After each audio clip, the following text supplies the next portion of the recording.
So, welcome everybody. I'm happy to see all of you. Today we will go through the second chapter of Bodhicaryavatara, and this chapter is called Confession, or actually Hyakpa. Hyakpa is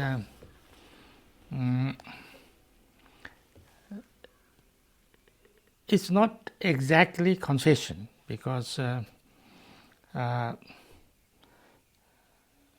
means to more or less to purify. The word Hyakpa means to split, to make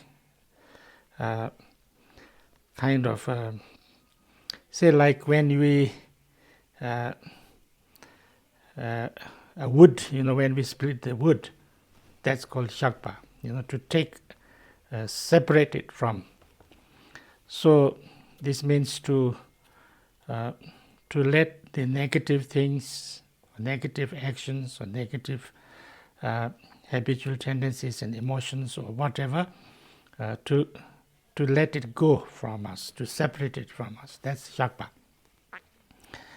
And as far as I understand, the English word confession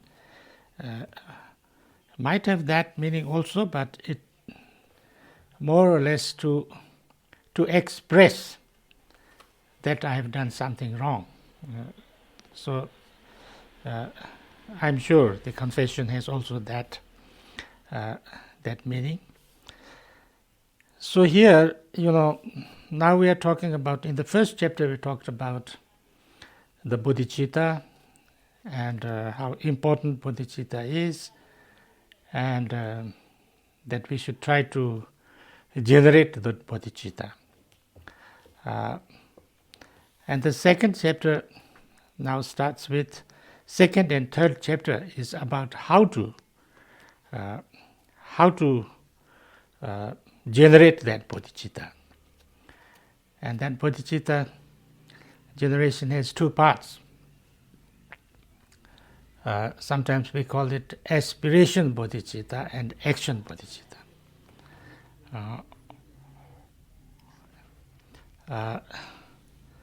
Now,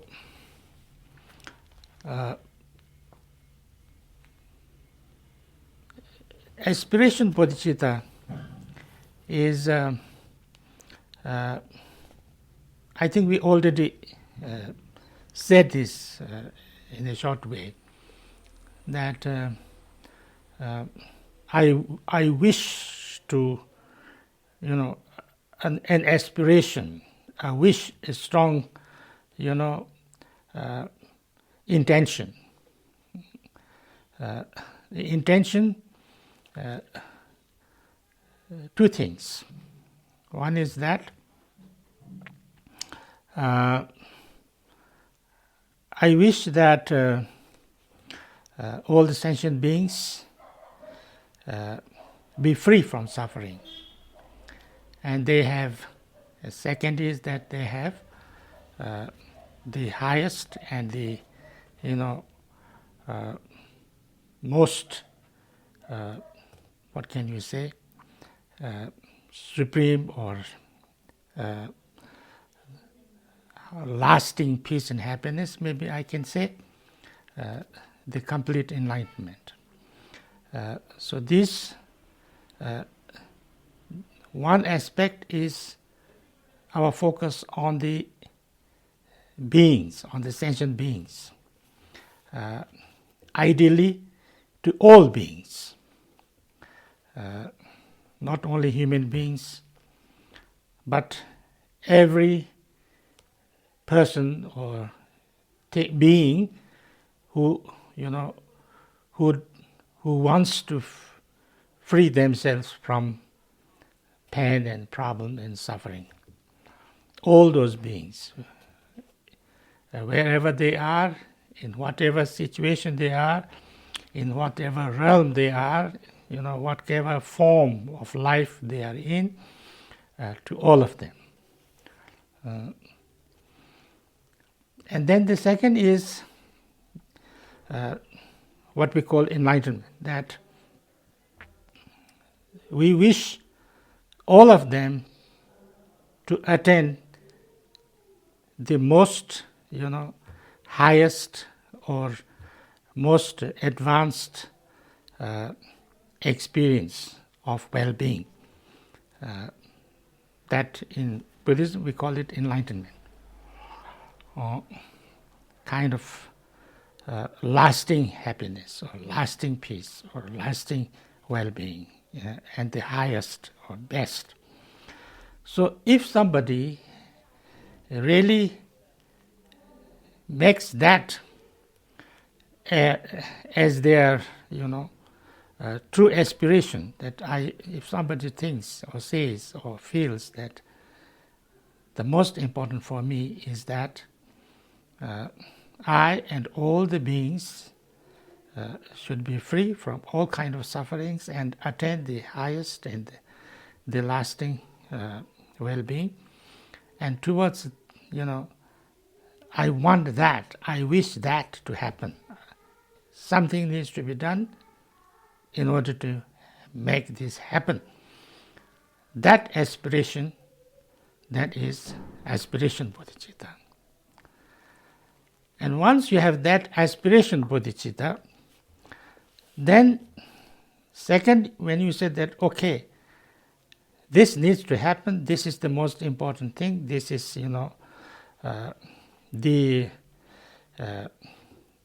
the ultimate goal for me, and so what can I do for it? And I should do something. I should try to take some actions towards that. Maybe it starts with working with myself, that I can, so that I can be able to contribute towards that by learning, or actually by improving or developing myself, my skills, and transforming myself, or in some way or another helping others, whatever actions I would take. But I say I would do this, I would take that action in order to get that aspiration accomplished. So that intention or that decision or that commitment is what we call the action bodhicitta, because bodhicitta is actually a state of mind. Yeah. So now there are some slightly different, traditions. Some, according to some tradition, you take vows of aspiration bodhicitta and also of action bodhicitta. In some traditions, aspiration bodhicitta is just an aspiration, so you don't take any vows. But action bodhicitta, then you take vows. But that's, I think, not so important here. And usually it is the tradition, the you can say now or since a long time in Buddhist way, it's a tradition that in order to take the Bodhisattva's vows, you take at least one of the Vinaya vows. So that, you take, like you practice together the whole, not only the, you cannot only practice Bodhisattva stage or Bodhisattva practice, but you have to also practice together with the Sarvakayana, or the general Buddhist, the most fundamental Buddhist practice. So therefore you take one of the Vinaya vows, which is like the refuge vows, or like 5 precepts, or one of the 5 precepts, or then, of course, monks or nuns or whatever. But that is tradition. According to the teachings, it's not required. It's not required. You can only take Bodhisattva vows by itself also. But practically, we do it now like that. So therefore, in order to take or to prepare for this Bodhisattva vows, then, some preparations, some purifications are recommended. Now these purifications or the preparations mentioned or stated here in the Bodhicaryavatara are 8.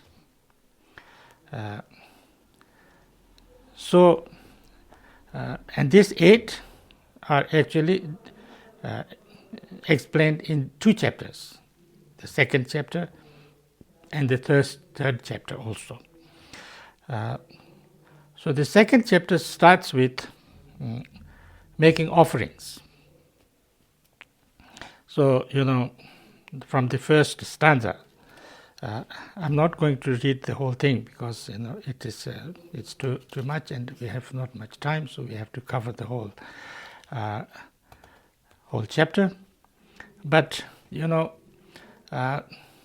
offering, this actually, the first 3 chapters are also first 3 chapters and the last 10th chapter are said to be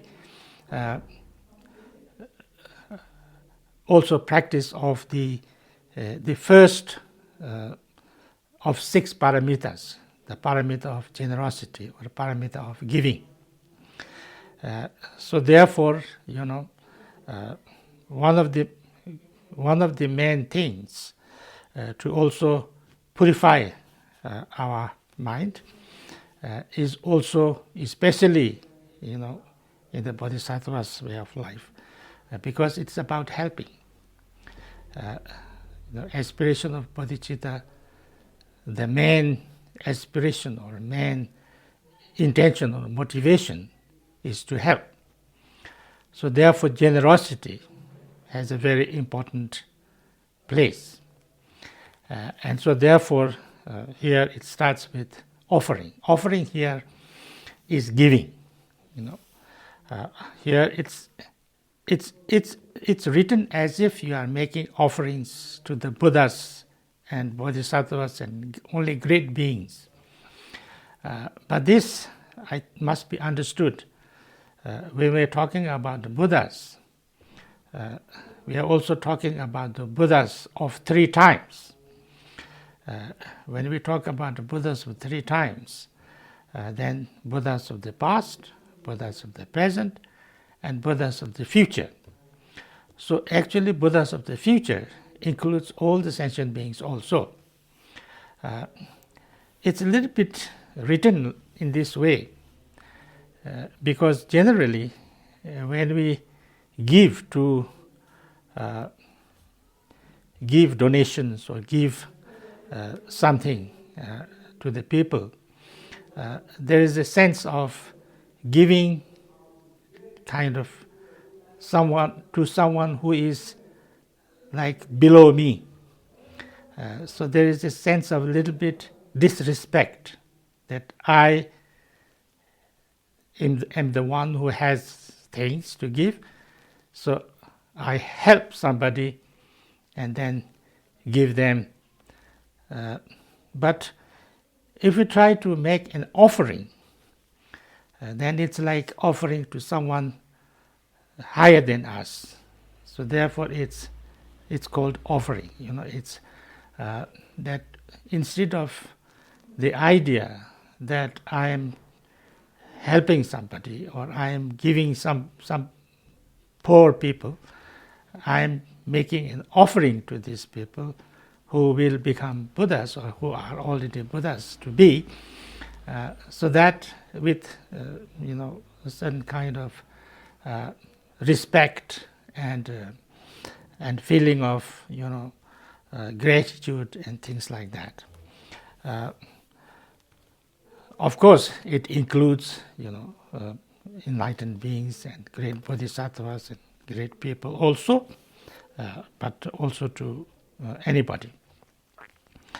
Now it starts offering first with one of the things that is recommended here, and also because this particular text or teaching was given to the students of Nalanda University, which were mainly monks, and so therefore, they usually don't have too much to give because they are already kind of renounced. So therefore, it starts with, even if you have nothing to give, that doesn't mean that you should not be generous, or you should not, because if you don't have anything, doesn't mean that you are less, what can you say? You are less miserly, or you are less, attachment. You have less attachment to things. You can have lots of attachment to things, even if you don't have anything. Sometimes you have more attachment to things because, when you see something, anything, then you say, oh, this is so nice, I wish I had this, and things like that. So, here it starts with making offering to all the Buddhas and Bodhisattvas, whoever, everybody. Anything that beautiful or nice that I see, if I see a wonderful flower, I say, instead of thinking, I should have it, I should keep it, I want it, I say, I make an offering of it. So in this way, anything that is desirable, that is beautiful, that is nice, and precious, and wonderful, immediately I make an offering of it. So that, even if I don't, physically make an offering or give somebody something, in my mind, I train my mind that I share, I give. I don't grasp. I don't, I don't hold on. I don't, have attachment or, clinging to those things I offer. So this way, if I see nice trees or great, good, gardens or fruits or, anything. So this is, and then of course there are all different kind of offerings are stated here. Like a nice bathing or, showers or whatever, and incense and, songs and, anything that is pleasant to, to your eyes, to your ears, to your, smell or whatever taste and things like that, and anything, all these kind of things, and palaces and, all kind of things. And also, offering of yourself, offering of your body, because of course if you have things to share or that's something that then you can make an offering of them also, because that will be very good.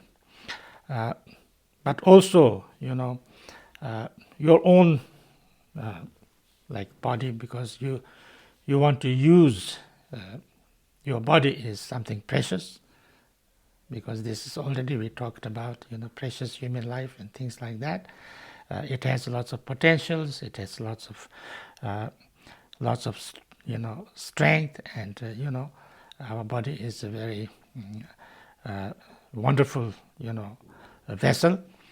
So therefore we say, I would like to offer my body to help and serve and bring whatever good I can bring to all the sentient beings, also to help great beings, to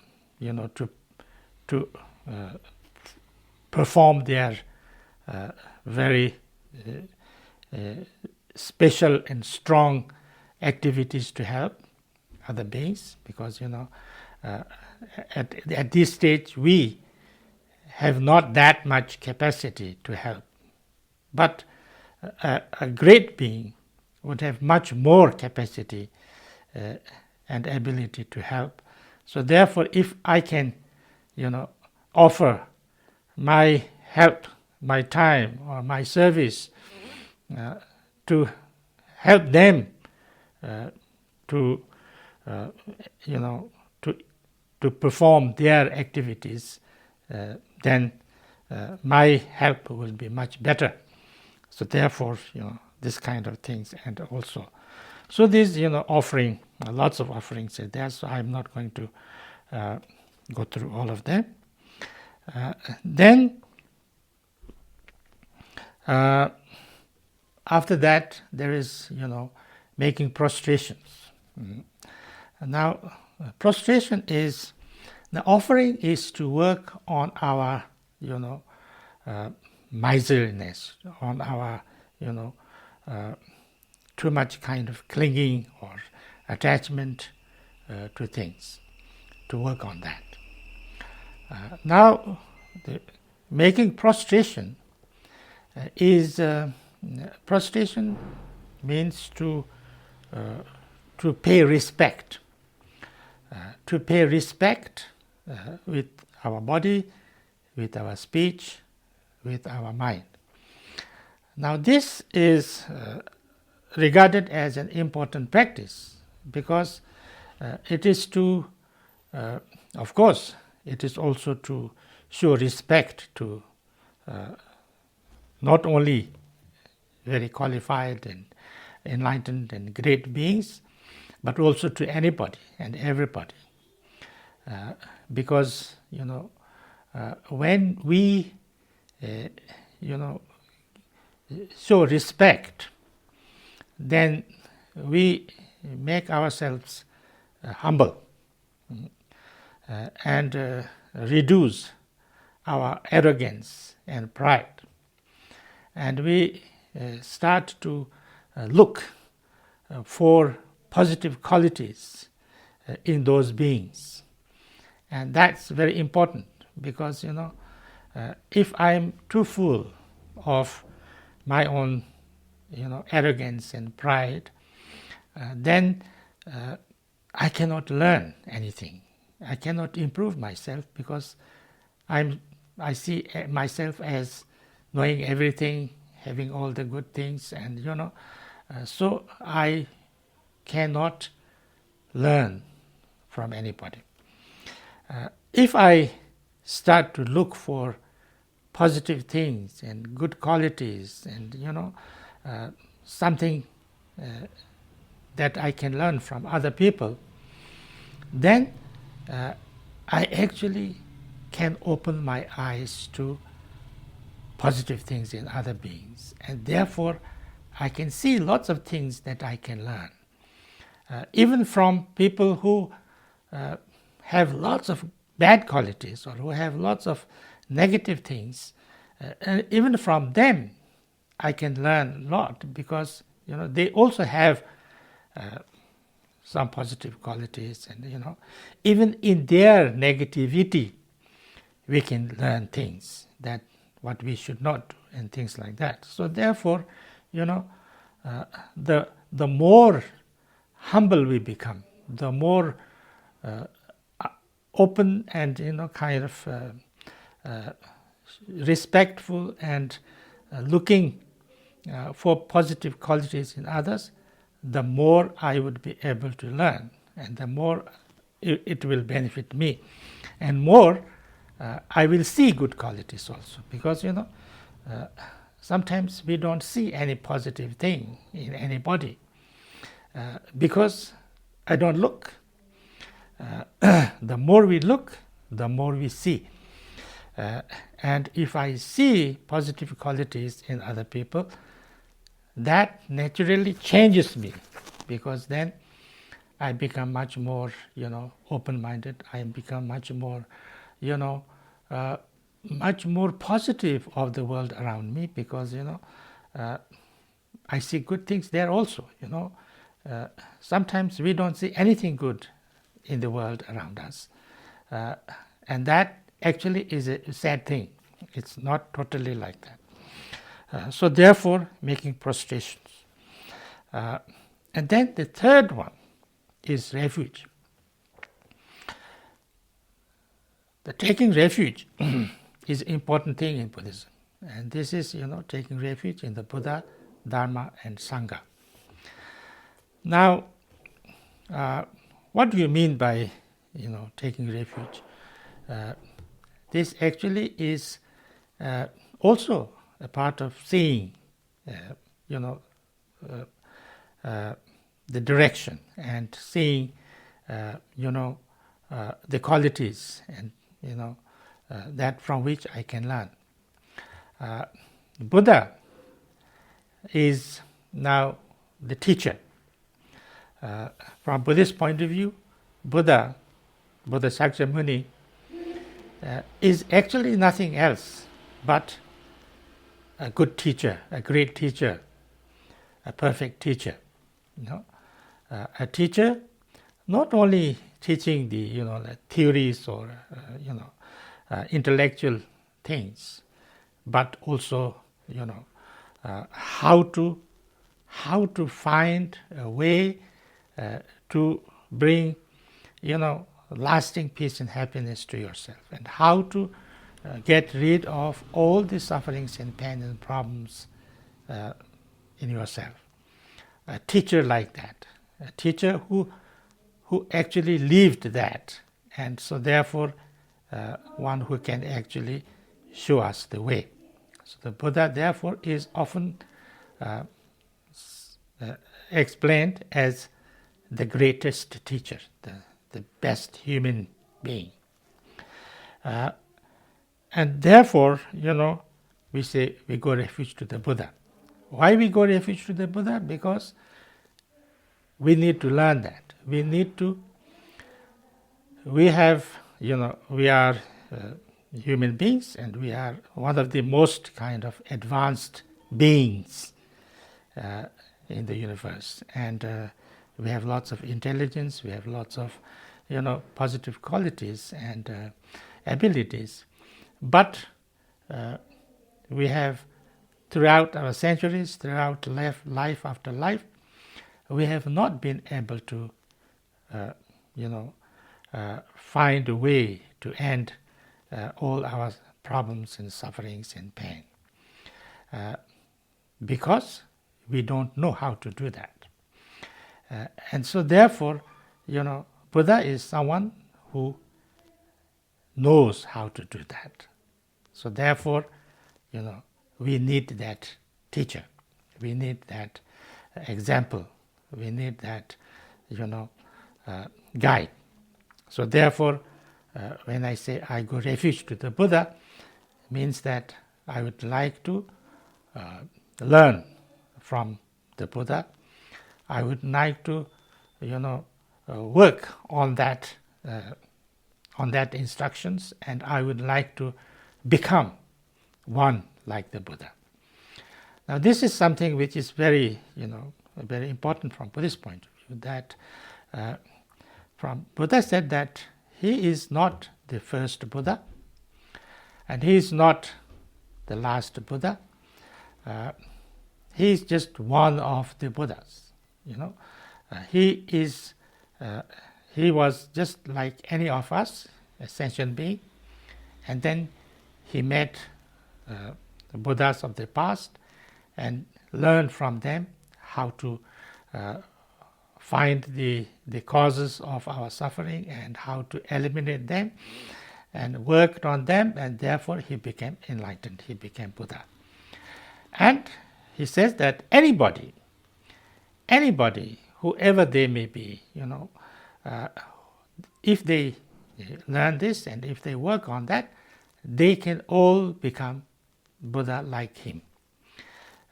So it's not, that we are, less. Anybody has the potential to become enlightened like the Buddha.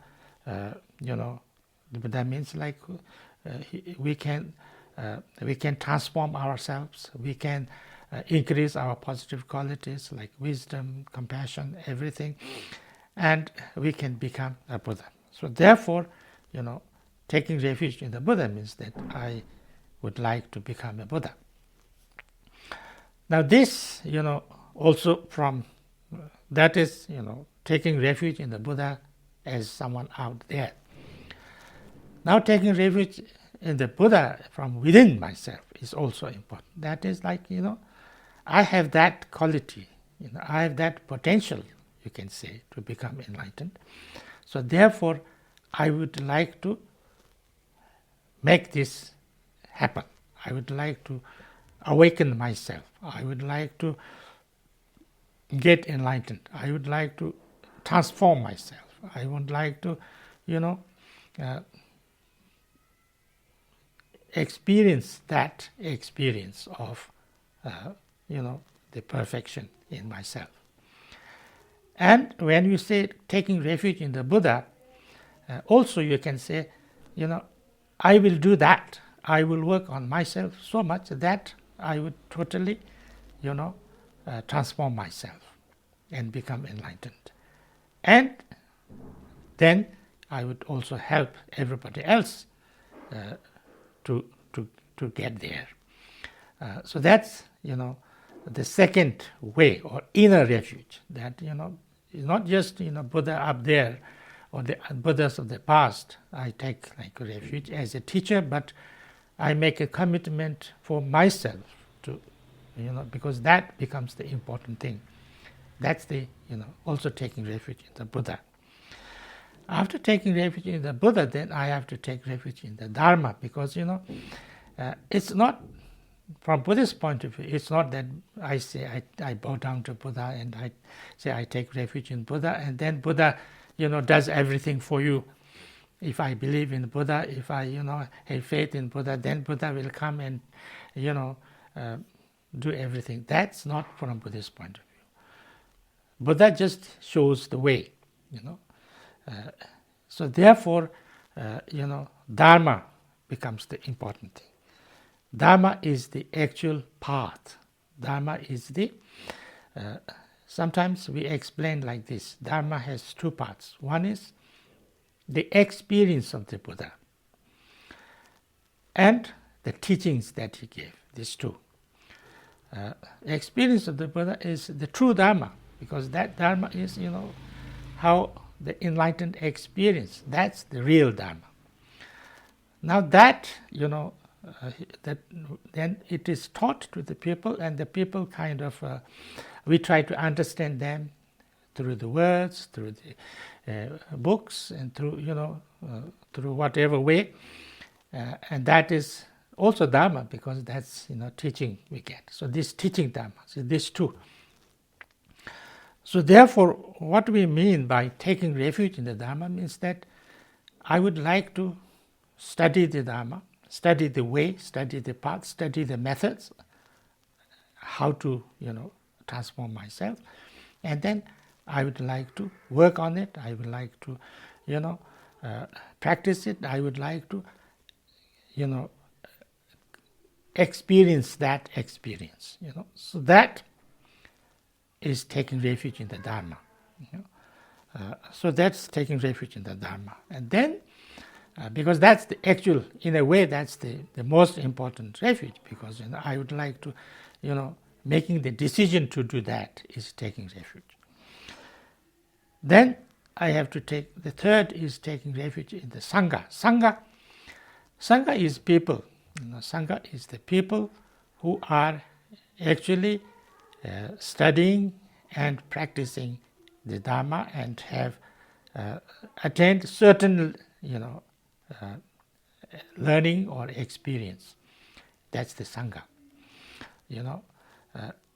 Usually Sangha is, is a kind of a group. It's like a society or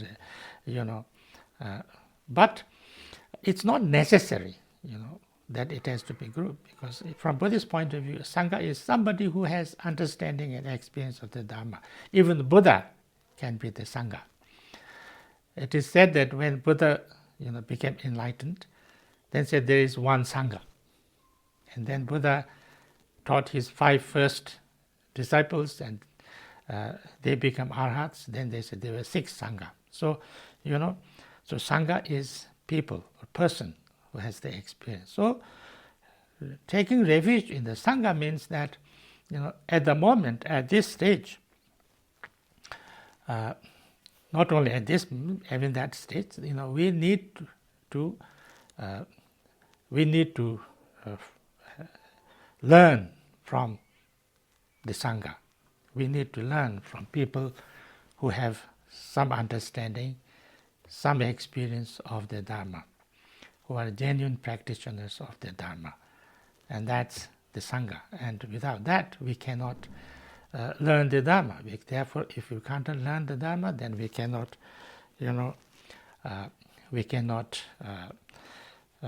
practice. So therefore, these 3 refuge.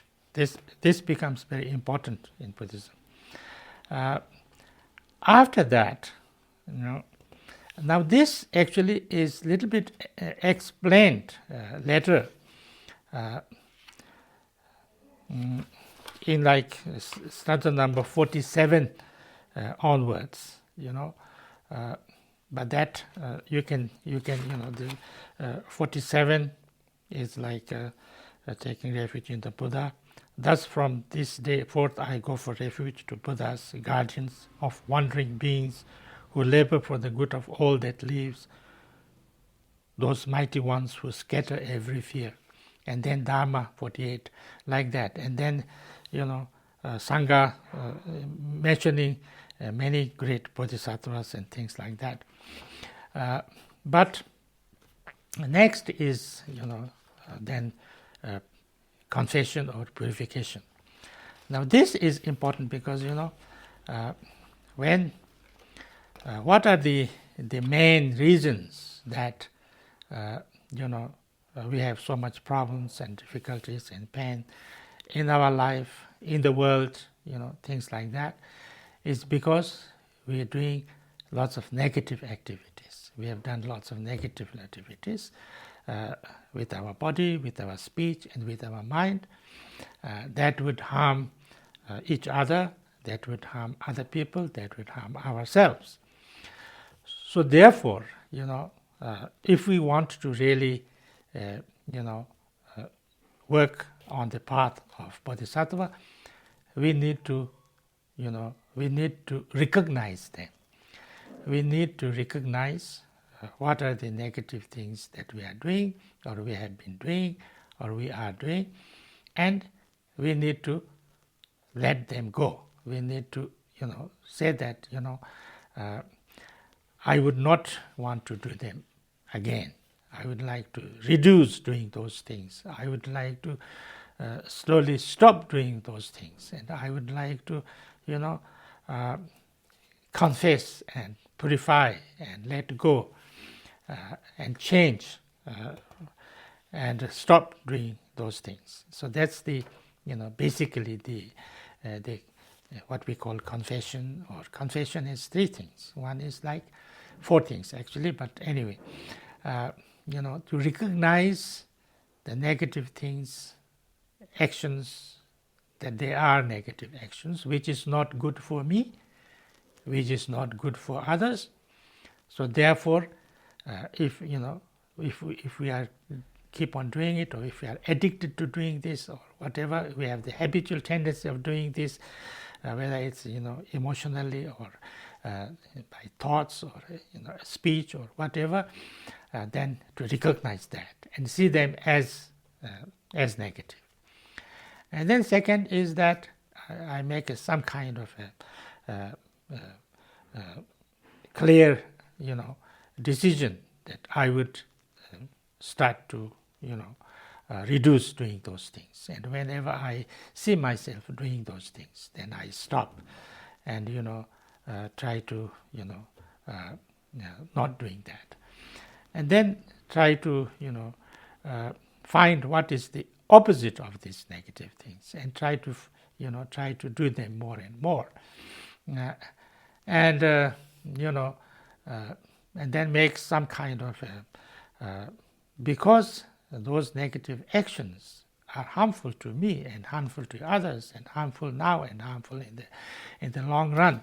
So I need to really, make a commitment or make a decision that, I would not do those things again. And also the emotions that creates those actions, I would try to reduce them, so with understanding. Now this, here it's very important from Buddhist point of view, and especially this book, is that, it's not just, you should not do this, you should not do this, you should do this, it's not like that. Why you should not do this, it's very important to understand. If I do this in this way, or if I think like this, or if my emotions or we react like this, then why it is harmful to me and why it's harmful to others. To understand this becomes extremely important, and that's what is discussed a lot in these books. Because if you don't have that, then it becomes like a order. You should not do this. Oh, I should not do this. Maybe a little bit is okay. Like that. But then, if I really understand the connection with that action and what effect that action has on me and on others, then of course it's up to me whether I do or not, because nobody can order me do or not do.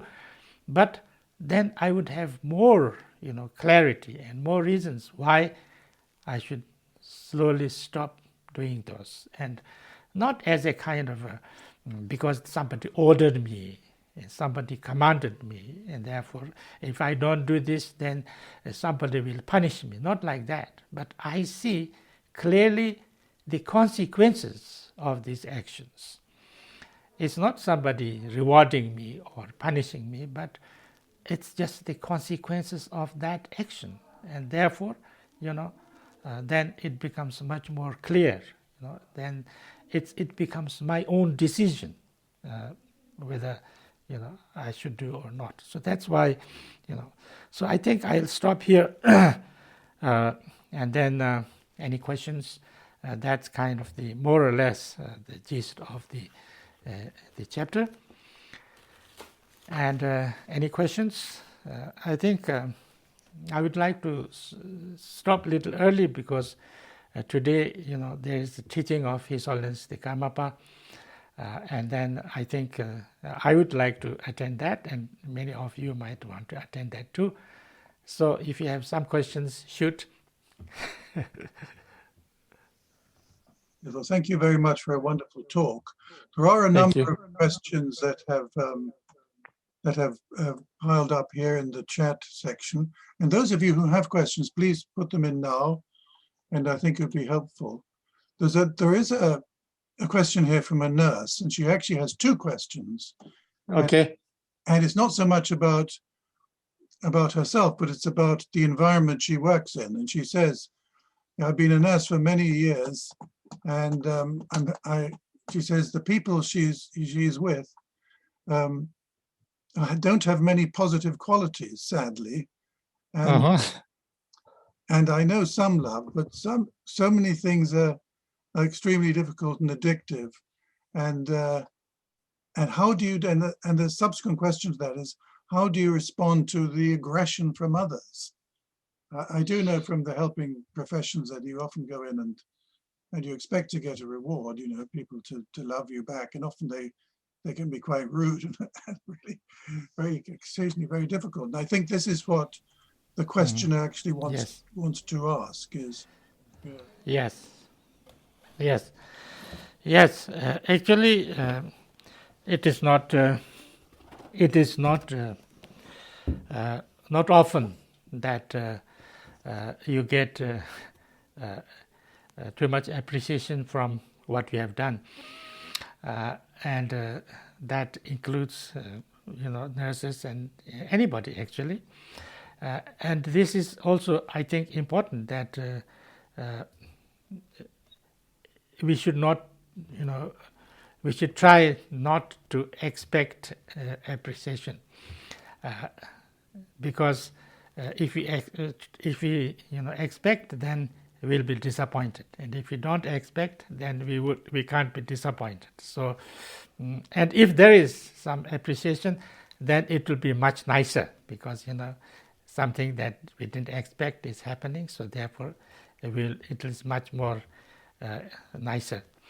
But it is very very true that especially in like hospitals and things like that, people come there because they are suffering. They have lots of suffering, and when people are suffering and have lots of pain and all kind of problems, then they become a little bit aggressive, they become a little bit impatient, they become demanding. It's not easy to be nice and kind when you have lots of pain and all kind of problems, and also fear, pain and fear and anxiety, and in a very difficult situation, then it is very hard to be nice and kind and things like that. I think we need to understand this very very clearly, that these people are in lots of suffering, in lots of problems, in lots of pain. So therefore, maybe they also have lots of good qualities, but those qualities, it's not the right time or right situation where those qualities will come out, because they are in a very difficult time. And so this is the time that they expect some help, some kindness, some patience, some assistance, and some and so therefore I think that's what I think like nurses and doctors and people dealing with people with this kind of problems should very clearly understand, and try to, I think, try to exercise that whatever aggressions or not so nice words and things like that they say, I think we should not allow that to kind of take it as a personal kind of thing. It's just their expression of their own pain and their own problem, but not as something attacking on ourselves. I think that would help, because when people are in pain, they will shout, and they will do lots of things, and they will but it's not attacking you. It's just expressing their own pain and problem and difficulties. So I think this is very important, and therefore the work, the people who work in hospitals and all these kind of institutions are so noble. They are very very. It's a very hard job, but it is really a noble job, because it's really directly helping people where the what can you say, the problem is most acute. So therefore I think their work is so important and so so praiseworthy. Of course, they are all human beings, so of course they will also sometimes get upset and impatient, and it's understandable, but that is that's, I think, important. Thank you very much. It's a very good answer. There's another question from somebody who's suffering from guilt. And guilt seems to be something that many people in the West suffer from a lot. He says, I do a lot, but I don't feel I ever do enough and feel guilty. And I feel guilty because I have so much more than other people have.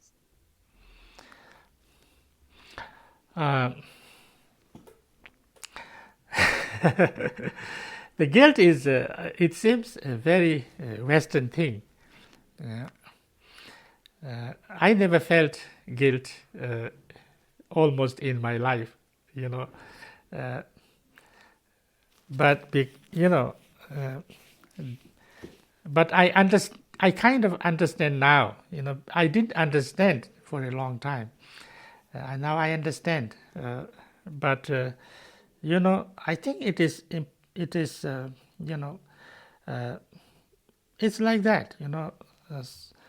Some people have some good things, some people have not so good things, and some people have good opportunities, some have less opportunities, some has more positive situations, and some has not. And then also this I think we need to accept. And so if I am if I have more than others or in a better situation, I should be happy about it. And if I'm not so good situation, I see lots of others have lots of better things, also I should not be too much jealous, but accept that. I should be happy, I should be rejoicing, because these two are a little bit together, I think. So if I'm in a better situation, I should be very happy, I should rejoice, not feel guilt. But at the same time, if somebody is in that situation and I am the less one, I should also, rejoice at them and, okay, I'm in this situation. I should try to improve and things like that, but I don't have to be jealous, and I should not be, unhappy that somebody has something good. This one thing. And another thing is that, we do our best. We do our best, and it is never, nobody can totally, perfect everything. Nobody can totally help everybody. Nobody can totally change everything. Even Buddha could not, Jesus could not, nobody could it so far, so nobody will be able to do that. So therefore, what I can do, I try. I try my best. If I help, like whether you are a nurse or a doctor or, teacher, whoever, we would like to help, we should try to help, to do whatever we can. But it might work, sometimes it works, sometimes it doesn't work, sometimes it helps a lot, sometimes it doesn't help.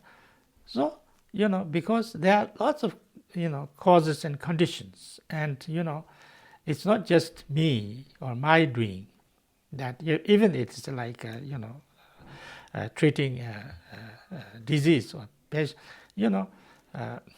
the one doctor might give the same treatment to two patients in the same kind of, with the same disease. One might get better and one might not get better, because there are so many different elements in it. And so therefore, so this I think we have to understand. And so therefore, if things, I do my best and it doesn't work, I think I should not feel guilty. I should, I'm sorry that it didn't work, but I try my better, whatever I can. But there's no need to feel guilty. I think this I think is important, because feeling guilty, it seems, is not a good. It's not a. It doesn't do much good to yourself. It's there's a little bit like this. Feeling regret is sometimes useful. Like if I did something really wrong and then I say, yes, I regret doing that. That's okay. That's good, I think. But become totally guilty and feeling that's not, that doesn't help. So if I've done something wrong and I feel regret, then I should try to change that, and I should try to do better. What is happened will happen, and that's not, you cannot go back to the past and make it, different. But in the future you can make it, you can change it, and do something better. So this is, that doesn't mean that you will never make any mistakes. You can make it also, but then you will try not to do it. This, I think we have to understand. Thank you very much. Thank you. There's another question here, which again is a very good question. It concerns religious pride. And this is from a couple in Germany. I think they want to remain anonymous, but regarding prostrations, I do not understand how prostrations can reduce pride. They say, on the one hand, I must have a high opinion of myself to believe that my prostrations could please the Buddha. And on the other hand, accumulating the number of prostrations is rather something that supports pride. Oh, you've done 15,000 prostrations, but I've done 30,000 prostrations. It's hard for me to connect with that because it tends to boost my ego. Yes, and that, that there's always, like flop side or negative side of anything, so you can, anything, even the positive things, good practice, if you take it in that negative way, or in a competitive way, or with pride, or with jealousy, or then it is not useful. It's not good. Even the Dharma practice can become wrong, can become negative. Buddha himself said two things. He says Tawa Chongjin and Tuljun Chongjin. Thinking that my view is the best and the only best is very bad. And thinking that my practice is the best and only best is very bad. This is very bad. It should not be like that. Yes, my view, I think, is good and very good, and but that doesn't mean that other people's is totally wrong, or it doesn't help. It could help somebody. Somebody who needs that kind of view could be good for that. And my practice may be good for me, but for some people it may be not suitable. So it may be. So this is, I think, important. And too much attachment to your own, teaching, or to your own path, or to your own teacher, or to your own, has created lots of problems before, and is creating lots of problems. Even, this is, some of my teachers often tell me that, some very good people do very bad things because they are too much attached to their good ways. So this is also sometimes possible, because I think this is the very good one, this is very useful one, it's very nice, it's very right thing, and things like that. So I'm so attached to that, and so in trying to promote that, or in trying to spread that, or in trying to preserve that, then I do lots of bad things. So therefore it doesn't work. So this, I think, is again and again instructed by Buddha and many great masters, that even to your very important good practice, and you should not be too attached, and you should be understand that. Yeah, thank you. There's a question here, a sort of technical question really. It's about offerings. When you're talking about offering, did you mean that you can offer things to others mentally, in your mind? that is one of the exercises here. It doesn't mean that will really, the other people will get it, but we can start with our mind, we can start with our mind, because if you start with our, everything has to start in the mind. So there's a story. I don't know if I have time now. I will just tell this story and then I'll stop because then the other teaching is happening. During Buddha's time, there was a businessman, and he came to Buddha and said, I like your teachings and all these things. I like you very much, but this generosity thing is not for me. I can't give, and I don't want to give, and I'm a businessman. I want to get, and that's what my main thing is, and I don't agree with you. I'm not the giving type. I can't generate. I don't want to practice generosity. And Buddha said, well, that's okay, but if you want, you can practice it. He said, but how can I practice it? I don't want to give anything. Then Buddha said, but you want to give to yourself? He said, yes, I want to give to myself. He said, then do one thing. He said, you go home and then take something in your right hand and then give it to your left hand and say, take it. And then again give it back to your right hand and say, take it. You just do that.